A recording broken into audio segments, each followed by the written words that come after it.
What's wrong with expressing our patriotism? I'm proud to diaper my baby with a The year was 1975, the first season of an experimental comedy show called Saturday Night Live. An unknown comedian with a funny name proved in a few short weeks to be the most refreshing thing on television. He played a full-grown man acting like a 12-year-old. America loved it, and people remembered his name. Good evening, I'm Chevy Chase, and you're not. Maybe it was the way he delivered the news. Generalissimo Francisco Franco is still dead. Maybe it was the way he impersonated Gerald Ford. Uh-oh, whoops. No, it's no problem. Maybe it was simply the way he fell. I've got it.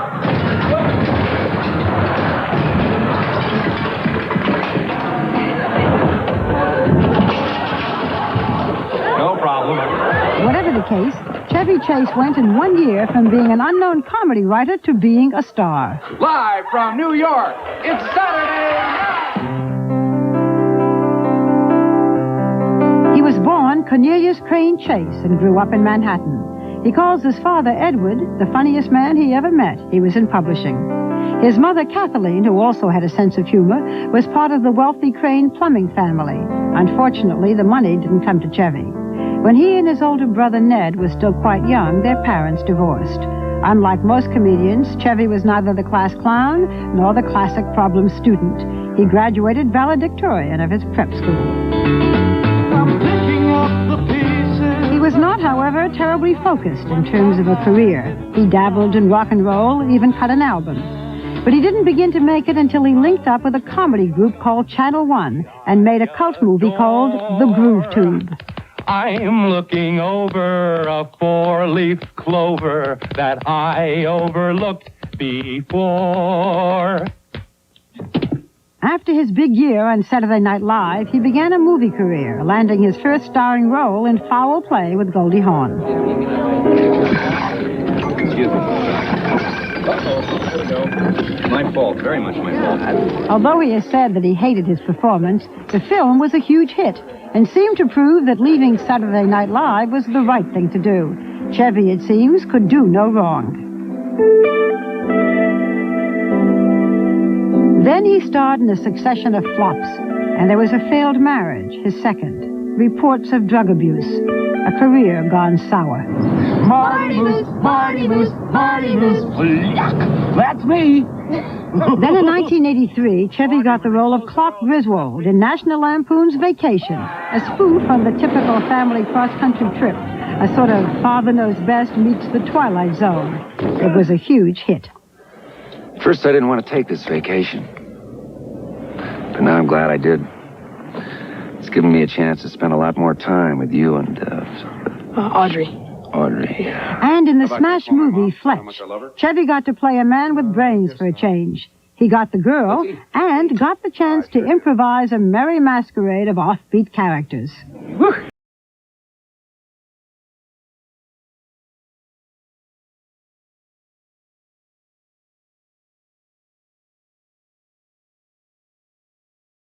And steadily. He's even made his peace with President Ford. I just want to thank you for having me here, and I'm kind of embarrassed, and I hope you pardon me. Here goes nothing. This past Christmas, when the studios were unleashing their heavy hitters, the surprise box office champ was the third installment of the vacation movies, National Lampoon's Christmas Vacation.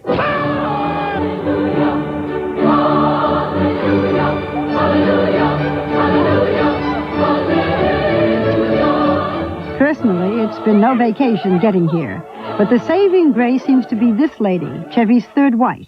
He met Janie Luke when she was working as a production coordinator on Under the Rainbow. He flirted with me and pursued me, but I didn't take it seriously.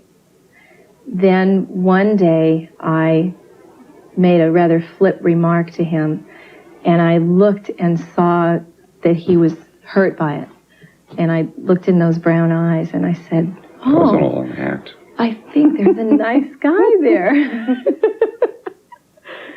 And there is. They married in the spring of '82 and now have 3 beautiful and spirited daughters, aged 7, 5, and 2. Their Los Angeles home is built around the kids. They have birds, rabbits, and a backyard built for family activities. Only the living room has the feel of a celebrity's home, but Chevy says that's because they don't use it very much. One part of the home that does get used is this small detached building out back. And you can just sit down and play anything by listening to it. Sure. Sure, doesn't everybody? It's a recording studio. Chevy loves music, jazz specifically. He's jamming today with a group called West Trio, which includes, among others, Clint Eastwood's son, Kyle. My impression of Chevy before we sat down was that he sometimes came off in interviews as either bored or angry. What are they doing? He was neither. You know, that I think people expect him to fall down every time he walks in the room in order to prove he's funny.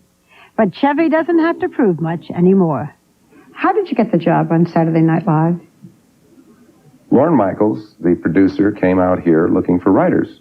And I was in line to see the great Monty Python Holy Grail. And I guess I was a cut-up in line, or I was funny in line. All I remember is Rob Reiner being in line and some other recognizable faces. Didn't really know me. I guess Lorne asked somebody, who's that guy? You were discovered. I was discovered.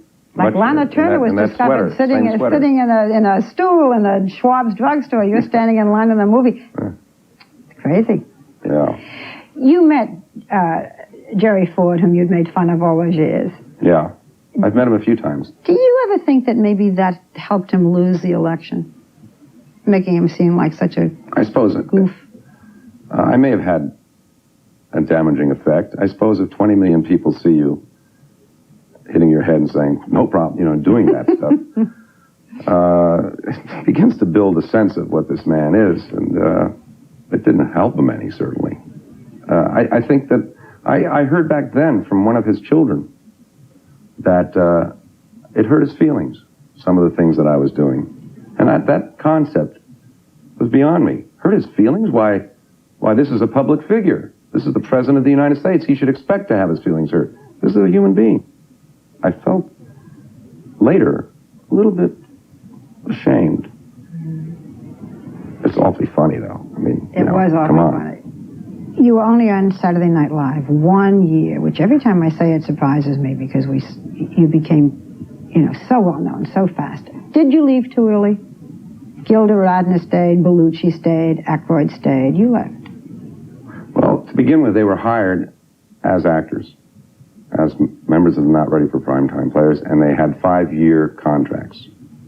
I went in as a writer and asked for the option to leave after a year as a writer. Was never signed as an actor. At that time in my life, had never had a job for more than a year or so. I just wanted to move on and experience other things. This is beating around the bush. I think I did leave too early, and I felt it for a long time in my heart. I still miss it. You left for a girl. Yeah, I left. Well, it sounds awfully romantic, but predominantly because I was in love, and there was a girl out here who lived out here and wanted me to leave. At the time, that was what was pulling me. There's that whole period of your life, from the Saturday Night Live, when it was all good, to today, when it all looks very good. When there was so much mishmash. There was stuff about cocaine. There were pictures that didn't make it, they were pretty lousy. There was that whole period when it was everything was going wrong for you. Did it all kind of come at once, or is it just that I've read it that way? Well, it's complicated, and you're talking about a long period of time. Some pictures did well, some didn't. The abuse of drugs, and I never thought I abused them. I found out later that I did. Is never good.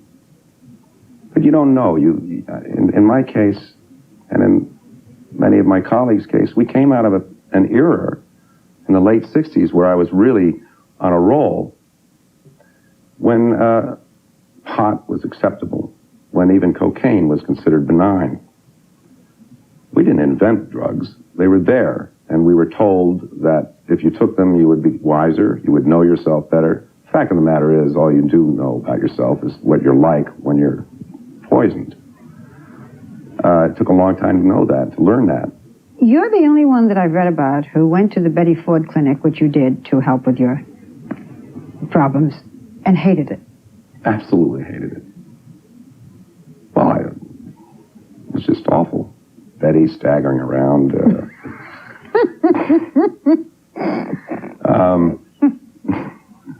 We're kidding. I just couldn't get her.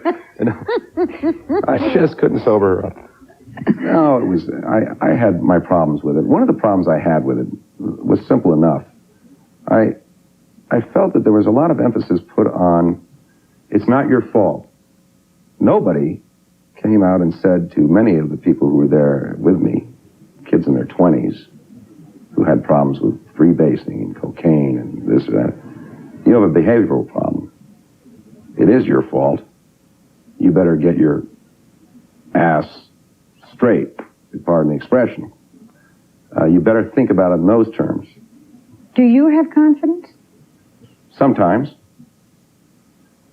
I'm a multi-layered person. Oh. I think at the root of it, when you speak to actors and comedians like myself or any of the others that you've interviewed, you're speaking to people who need approval.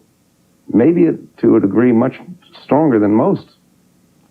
Maybe not, but certainly they need it on an immediate level. Mm-hmm. They need to be told they're good, that they mean that they're important. But as I go back and read all the reviews, the critics are particularly tough on you. Tough on you when you left Saturday Night Live, tough on you in your films. You know, I'll tell you what, I think I have a feeling that I've been in a slump since I left Saturday Night Live and that I'm going to come out of it. This is a personal feeling. It may be the feeling that, quote, critics have. Can you act? I think I can. Doing comedy, the kind of comedy that I do, can be very difficult. It's not easy. Many actors can't do what I do. So, I mean, the first thing I would say to can you act is, no, I can't act. But I can make a lot of people laugh, and I can perform. Very often when I do interviews and I try to think of the contrast in people's lives, and yours has had so much, I will ask, what was the worst time? What's the best? What was the worst? In my more recent life, I would say the period after Saturday Night Live, before I met Janie. And the best? Oh. I think I'll only have retrospect on that. I must say that I have a good life now. I'm awfully happy with my kids. I'm so lucky. They're beautiful, and they are so much more well-adjusted than I was. And that's due in no small part to their mom. And I'm not just saying that because that's what you say on TV. It's really true. So maybe this is as good as it gets for now.